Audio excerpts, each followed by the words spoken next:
We're continuing to follow the latest now on the Kickapoo Casino shooting in Eagle Pass.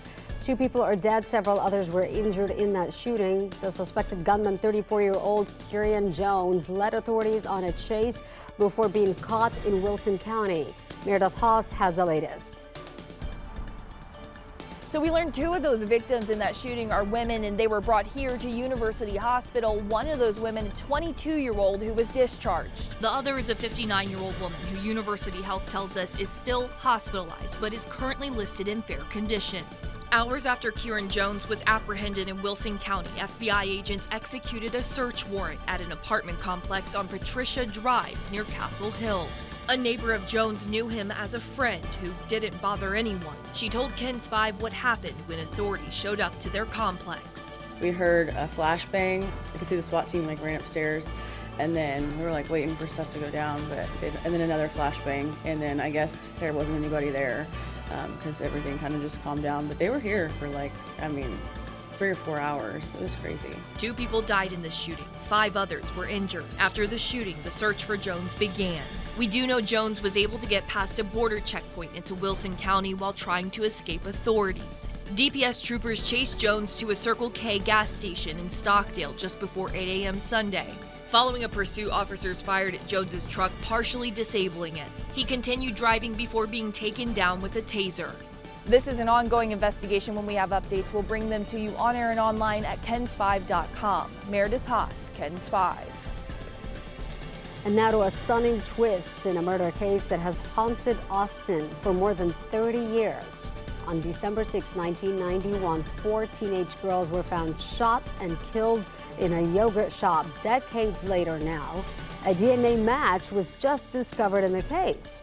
DNA found on one of the teens' bodies, including her fingernails, matched that of the deceased serial killer Robert Eugene Brashers. He had been connected to 3 other murders in South Carolina and Missouri. In 1999, after a standoff with police, Brashers shot and killed himself.